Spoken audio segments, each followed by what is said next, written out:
حیثیت له ولا جسم جسیم له ولا قسم قسیم له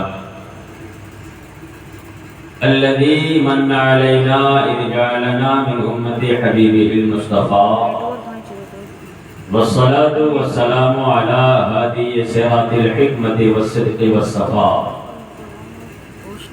كثيرا كثيرا إلى يوم اللقاء أما بعد فأعوذ بالله من الشيطان الرجيم بسم الله الرحمن الرحيم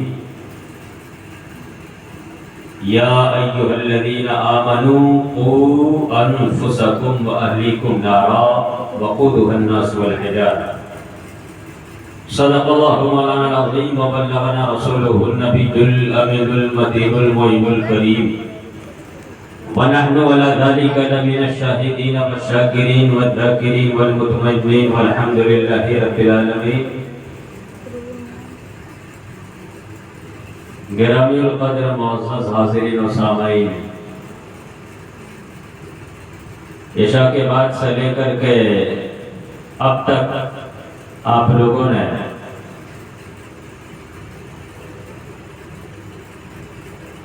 تین چار تقریر سماعت کی، بہت ساری نعتیں سنی.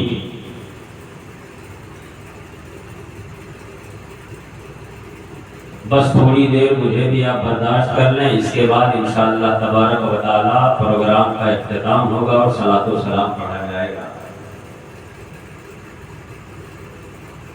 کچھ عرض و معروض سے بیشتر میں بہتر، مناسب اور انسب سمجھتا ہوں کہ آئیے ہم اور آپ مل کر گنبد خضراء میں آرام فرمانے والے آقا و مولا سیدی ابرار و اختیار نائب پروردگار شفیع رود شمار جناب محمد رسول اللہ صلی اللہ علیہ وسلم کے بارگاہ بے کس پناہ میں انتہائی ادب اور احترام کے ساتھ درود پاک کا نذرانہ پیش کریں. سب مل کر کے پڑھیں اللہم صلی علی سیدنا و شفیعنا نبینا و مولانا محمد مبارک وسلم صلاۃ و سلام علیک یا رسول اللہ صلی اللہ علیہ وسلم. محبوب کی محفل کو محبوب سجاتے ہیں، آتے ہیں وہی جن کو سرکار بلاتے ہیں. یہ سالانہ پروگرام محب گرامی جناب معراج صاحب حضرت رحمت اللہ تعالی رحمت اللہ شاہ رحمت اللہ علیہ کے عرس کے موقع سے یہ سالانہ پروگرام کرتے ہیں، اور یہ اللہ کے ولی کسی خاص گھر کے لیے نہیں ہوتے، بلکہ قوم کے لیے ہوا کرتے ہیں، سماج کے لیے ہوا کرتے ہیں. ہونا تو یہ چاہیے تھا کہ پورا علاقہ مل کر کے کرتا، پورا سماج مل کر کے کرتا. صرف کوئی ایک شخص اپنے گھر پہ کر رہا ہے. اور یاد رکھیں کہ یہ توفیق سب کو ملتی بھی نہیں ہے، یہ توفیق سب کو نہیں ملتی ہے. اس لیے کہ اللہ کے مقدس بندے اور اللہ کے ولی کا ذکر وہی کرے گا جسے اللہ کے ولی پسند کریں گے. سبحان اللہ. جس سے وہ کروانا چاہیں گے کہ میری تعریف کرے، میرا عرس منائے. اور یہ عرس منانا، آج ہم لوگ یہاں بیٹھے ہیں، عرس کی تقریب میں بیٹھے ہیں. عرس منانے سے کیا فائدہ حاصل ہوتا ہے؟ اس کا مقصد کیا ہے؟ کیوں ہم عرس مناتے ہیں؟ ہر سال ایک تاریخ متعین کر لیتے ہیں، اس تاریخ کو ہم چادر پوشی کرتے ہیں، سندل پوشی کرتے ہیں، اور میلاد خوانی کرتے ہیں، لنگر کا انتظام کرتے ہیں، مدرسے کے بچوں کو کھانا کھلواتے ہیں، جو لوگ یہاں آتے ہیں کھانا کھلواتے ہیں. تو میں یہ کہنا چاہتا ہوں، ان تمام کاموں سے جو آپ کو نصیحت لینا چاہیے وہ یہ کہ اللہ کے ولی کا عرس کر رہے ہیں مگر آپ کھانا کھلا رہے ہیں، ولی کا عرس کر رہے ہیں، قرآن خوانی کروا رہے ہیں، ولی کا عرس کروا رہے ہیں میلاد خانی کروا رہے ہیں، ولی کا عرس کروا رہے ہیں، لوگ آپ کے گھر پہ آ کے اللہ اس کے رسول کی باتیں سن رہے ہیں۔ اب آپ کو اندازہ لگ گیا ہوگا کہ ولی کا عرس کا مطلب کیا ہے، کہ نیک کام کرنا، قرآن کی تلاوت کرنا، محفل میلاد کرنا، لوگوں کو کھانا کھلانا، مدرسے کے بچوں کو کھانا کھلانا، مہمان نوازی کرنا، یہ عرس کا نام ہے، عرس کا نام یہی ہے، اسی کو ہم لوگ عرس کہتے ہیں۔ اور ایمانداری سے بتاؤ نا پیارے کہ کیا کھانا کھلانا غلط ہے؟ کیا اللہ اس کے رسول کا ذکر کرنا غلط ہے؟ کیا نبی کی تعریف کرنا غلط ہے؟ کیا اللہ کی حمد بیان کرنا غلط ہے؟ کیا مہمان نوازی کرنا غلط ہے؟ کیا غریبوں اور یتیموں کو کھانا کھلانا غلط ہے؟ گویا ہمیں اللہ کا جو ولی تھا وہ جب دنیا میں تھا تو وہ ہمیں یہ سکھا کر کے گیا کہ جھوٹ نہیں بولنا۔ اگر تم زندہ رہنا چاہتے ہو اور مرنے کے بعد بھی اگر لوگوں کے دلوں میں زندہ رہنا چاہتے ہو تو تم اپنے آپ کو ختم کر لو، مگر اللہ کے وفادار بن جاؤ، رسول کے وفادار بن جاؤ۔ جب تم اللہ کے وفادار بن جاؤ گے، رسول کے فرما بردار بن جاؤ گے تو تم دنیا سے چلے جاؤ گے، مگر لوگ تمہیں یاد کریں گے، کبھی قرآن خوانی کر کے یاد کریں گے، میلاد کر کے یاد کریں گے، کھانا کھلا کر کے یاد کریں گے، جلسہ کر کے یاد کریں گے، چادروں کر کے یاد کریں گے، اور قیامت تک تمہارے نام کو زندہ اور آباد رکھا جائے گا۔ سبحان اللہ، سبحان اللہ، سبحان اللہ۔ زندہ اور آباد رکھا جائے گا۔ یہ عرس سے فائدہ حاصل ہوتا ہے۔ کوئی اپنی بات کرتا ہے، کوئی اپنی بات کرتا ہے، اگر نیتا ہے تو اپنے نیتے کی بات کرے، اگر کوئی دنیا دار ہے تو دنیا داری کی بات کرے، مگر ایک نبی کا چاہنے والا، اولیاء سے محبت کرنے والا کسی دنیا دار کی بات نہیں کرتا ہے، بات کرتا ہے تو احمد مختار کی بات کرتا ہے۔ سبحان اللہ، سبحان اللہ۔ احمد مختار کی بات کرتا ہے، اور یہ اللہ والوں کی محفل ہے۔ اللہ والوں کی محفل بڑی بابرکت محفل ہوا کرتی ہے۔ میں نے کہا ہے کہ جہاں پہ اللہ اس کے رسول کا ذکر ہوا کرتا ہے نا، وہاں اللہ کے رحمت کے فرشتے آیا کرتے ہیں اور اس محفل کو اپنے رحمت کے پر سے ڈھانپ لیتے ہیں۔ سبحان اللہ۔ میں بتاؤں، حدیث کا مفہوم ہے، جب اللہ تبارک و تعالیٰ کے چند فرشتے دنیا میں آتے ہیں، دنیا میں آنے کے بعد مشرق کا گشت کرتے ہیں، مغرب کا گشت کرتے ہیں، پوری کائنات کا چکر لگاتے ہیں۔ کائنات کا چکر لگانے کے بعد رب کی بارگاہ میں واپس جاتے ہیں۔ رب پوچھتا ہے، اے میرے فرشتے بتاؤ نا کہاں گئے تھے؟ سبحان اللہ۔ اللہ جانتا ہے مگر پھر بھی پوچھ رہا ہے، اے میرے فرشتے بتانا کہاں گیا تھا؟ وہ فرشتہ کہتا ہے کہ مولا میں دنیا گیا تھا۔ رب پوچھتا ہے کیا دیکھا؟ وہ فرشتہ کہتا ہے کہ مولا میں دنیا میں گیا تھا، میں نے مشرق و مغرب کو دیکھا، میں نے شمال اور جنوب کو دیکھا، میں نے زمین و آسمان کو دیکھا، میں نے دیکھا کہ پوری دنیا سو رہی ہے، لوگ اپنے اپنے بستروں پہ آرام کر رہے ہیں، مگر میں نے رات کی تاریکی میں چند لوگوں کو دیکھا ہے جو تیرا اور تیرے حبیب کا ذکر کر رہے ہیں۔ تیرا اور تیرے حبیب کا ذکر کر رہے ہیں۔ اللہ فرماتا ہے، یہ فرشتہ بتا وہ کیا کہہ رہے تھے؟ اب وہ فرشتہ کہتا ہے مولا وہ تجھے کبھی رحمان کہہ رہے تھے، کبھی رحیم کہہ رہے تھے، کبھی ستار کہہ رہے تھے، کبھی تیرے عذاب کی بات کر رہے تھے، کبھی تیری رحمت کے، کبھی تیرے رحیمی کی بات کر رہے تھے، کبھی تجھے ستار و غفار کہہ رہے تھے۔ اللہ فرماتا ہے، اے فرشتہ بتانا کیا اس نے مجھے دیکھا ہے؟ فرشتہ کہتا ہے نہیں مولا اس نے تجھے نہیں دیکھا ہے۔ اللہ فرماتا ہے، اے فرشتہ اگر وہ دیکھ لیتا تو اس کا عالم کیا ہوگا؟ فرشتہ کہتا ہے کہ مولا اگر وہ لوگ مجھے دیکھ لیتے تو کبھی گناہ نہ کرتے۔ اللہ فرماتا ہے اشہد الملائکہ انی قد غفرت لہ، فرشتوں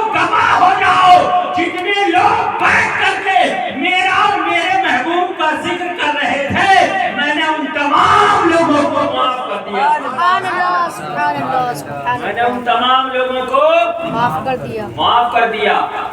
ہاں یہ پاکیزہ محفل ہے، اور جہاں اللہ اس کے رسول کا ذکر ہوا کرتا ہے وہاں وہ جگہ جنت کی کیاریوں میں سے ایک کیاری ہے.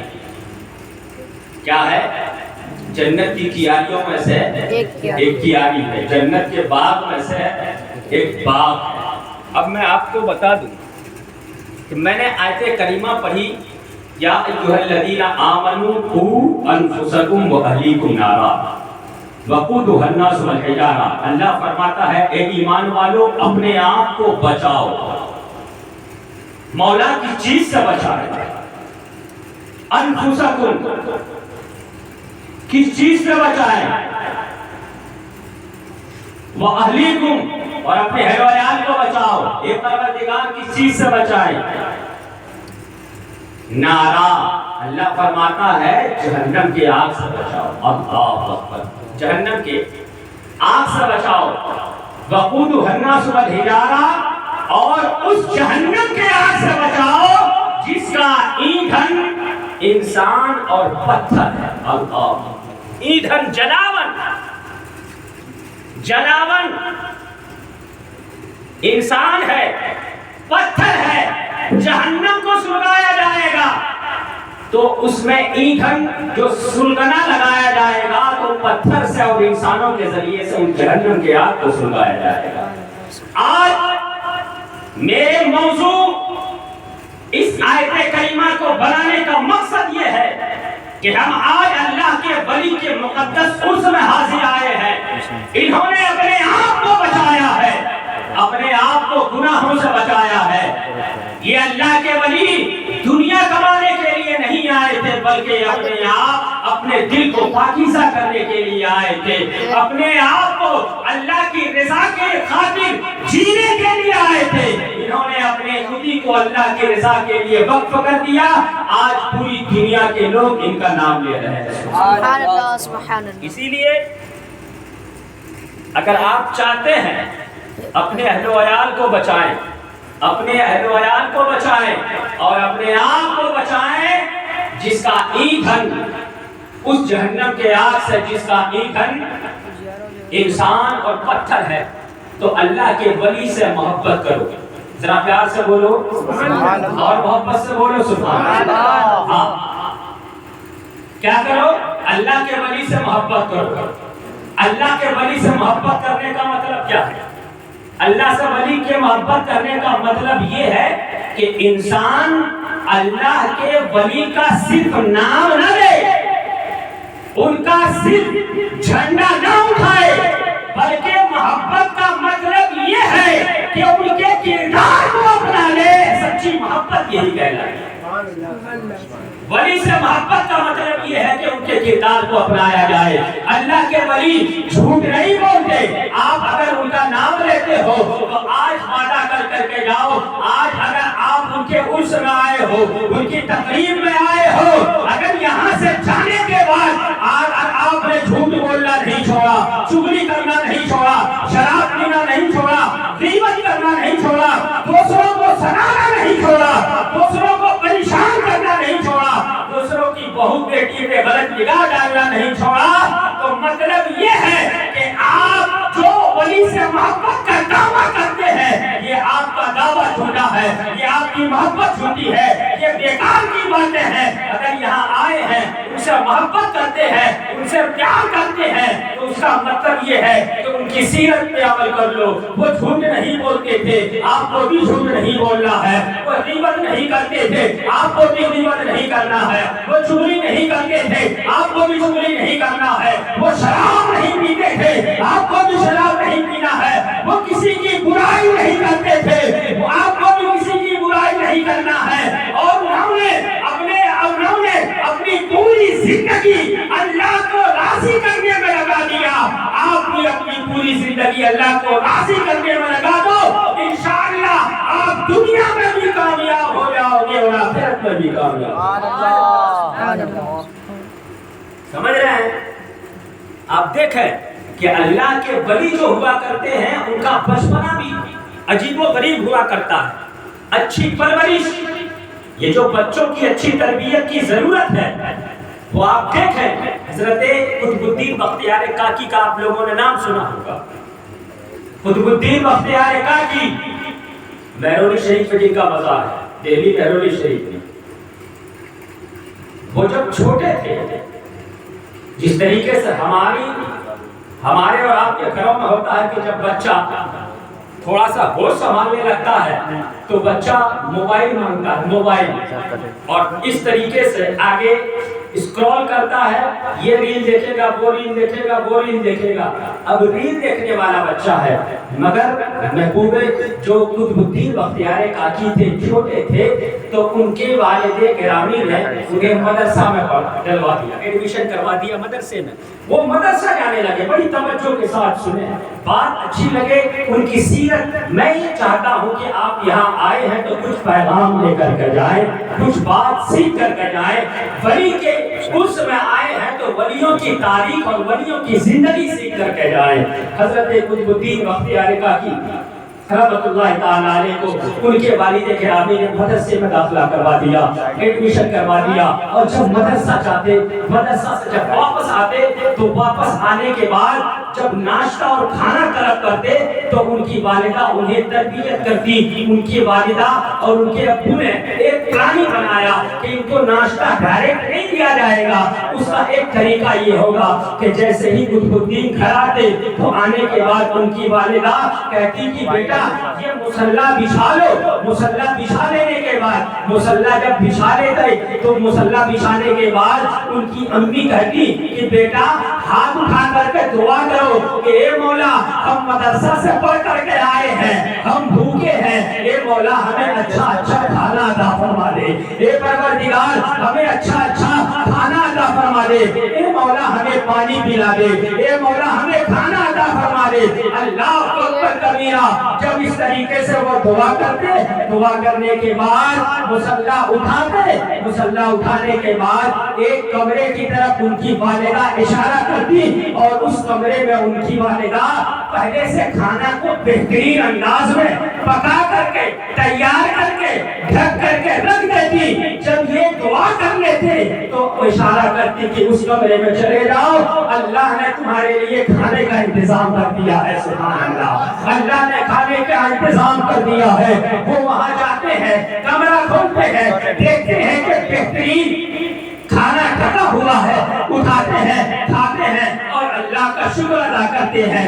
یہی مرحلہ چلتا رہا، یہی مرحلہ چلتا رہا۔ روز مدرسہ جاتے، واپس آتے، مصلی بچھاتے، اللہ سے دعا کرتے، اے اللہ کھانا کھلا دے، اے اللہ کھانا کھلا دے، اچھا اچھا کھانا کھلا دے، بہترین پانی پلا دے، ٹھنڈا پانی پلا دے۔ اس کے بعد کمرے میں جاتے، ماں پہلے سے کھانا رکھ دیا کرتی تھی، اللہ اکبر، دروازہ کھولتے، کھانا نکالتے، کھا لیتے۔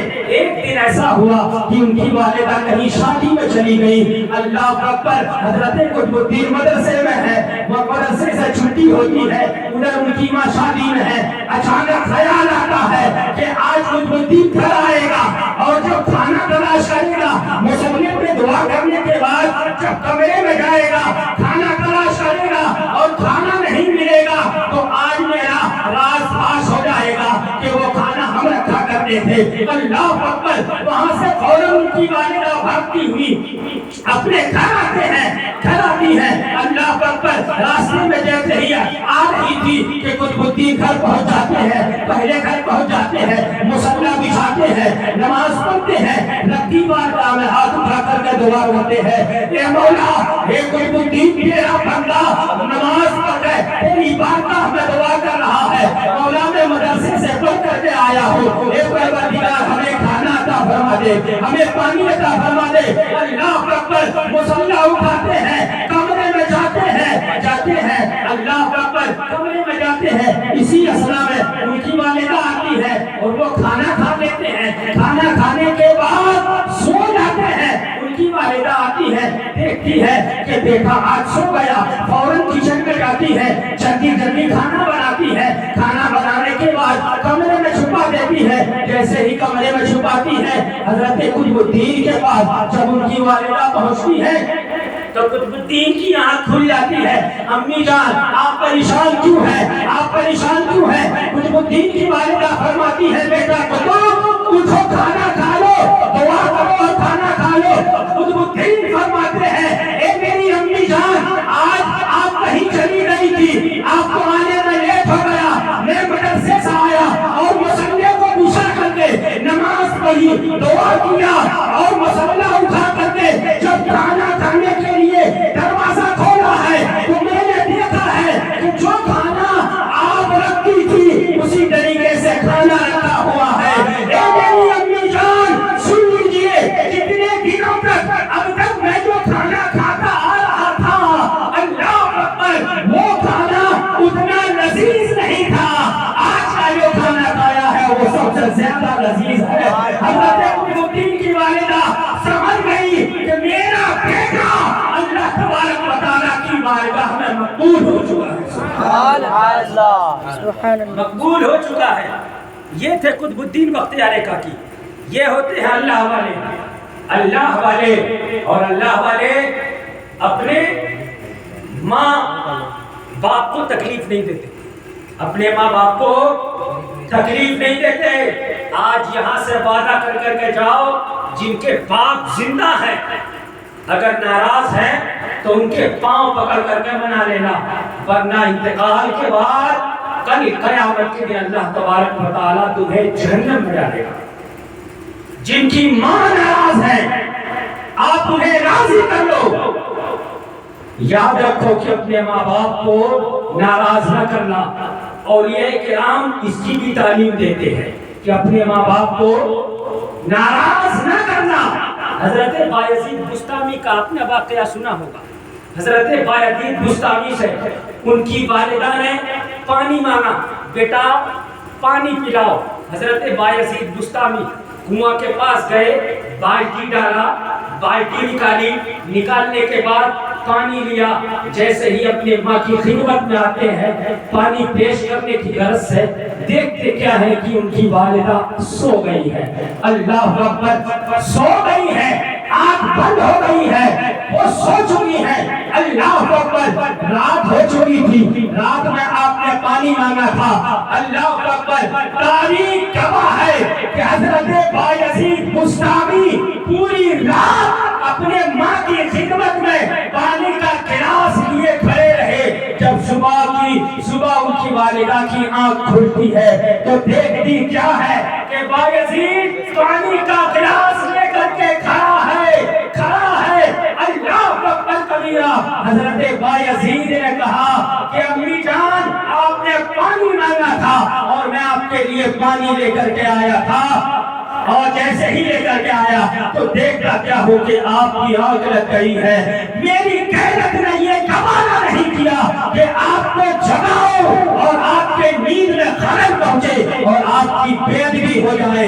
اللہ اکبر کبیرہ. اسی بے ادبی کی وجہ سے میں نے آپ کو جگایا نہیں، اور جب صبح ہو گئی تو ان کی والدہ نے پانی نوش فرمایا، پیا، اور رب تبارک و تعالیٰ کی بارگاہ میں دعا کیا کہ مولا بایزید کو اپنا قرب خاص عطا فرما دے.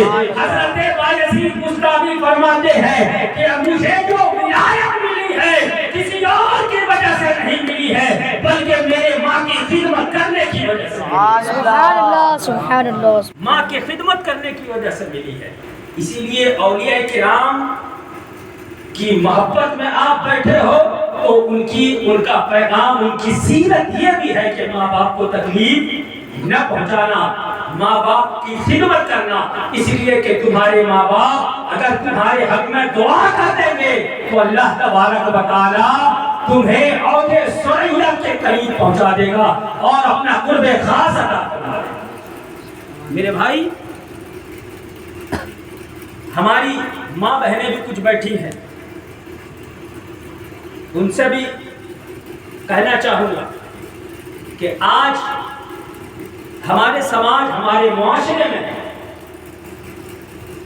جو برائی پیدا ہو رہی ہے اس کی سب سے بڑی وجہ یہ ہے کہ ہم اپنے بچوں کو اچھی تعلیم نہیں دیتے اور اپنے بچوں کی تربیت اچھی نہیں کرتے. تربیت کیا؟ بچہ میرا موبائل دیکھ کر کے کمر لچکاتا ہے تو ماں اور باپ مسکراتے ہیں کہ دیکھو کیسے کر رہا ہے، کمر ہلانے آ گیا، گلا ہلانے آ گیا، گانے میں میمیکری کرتا ہے تو دیکھو لپسنگ کتنی اچھی کر رہا ہے۔ یاد رکھو کہ آج جس چھوٹے بچے کے ڈانس کرنے پہ تمہیں ہنسی آ رہی ہے، تم خوش ہو رہے ہو، وہی بچہ تمہیں کل ذلیل کرے گا، سماج میں بھی ذلیل کرے گا، گھر میں بھی ذلیل کرے گا، اور تمہاری عزت کو تار تار کر دے گا۔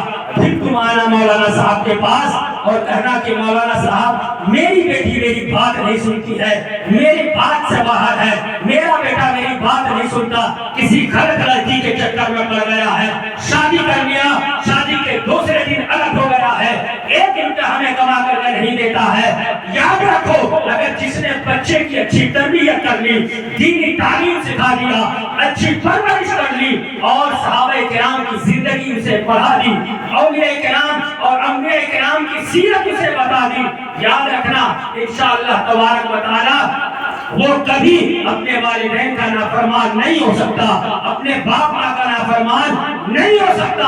اس لیے کہ وہ بچہ جس بچے کو یہ بتایا جائے گا کہ ماں کے قدم کے نیچے جنت ہے، باپ قدم جنت کا دروازہ ہے، اگر جنت میں جانا ہے تو ماں باپ کو خوش کرنا پڑے گا، وہ جنت میں جانا ہے تو ماں کے قدم چومنے پڑیں گے، جنت میں جانا ہے تو پڑوسیوں کے حقوق ادا کرنے پڑیں گے، جنت میں جانا ہے تو بڑوں کا ادب احترام کرنا پڑے گا، جنت میں جانا ہے تو اپنی زبان کو پاکیزہ کرنا پڑے گا، جنت میں جب جانا ہے تو اپنے دل کو پاک کرنا پڑے گا، جنت میں جانا ہے تو اپنے کردار کو پاک کرنا پڑے گا۔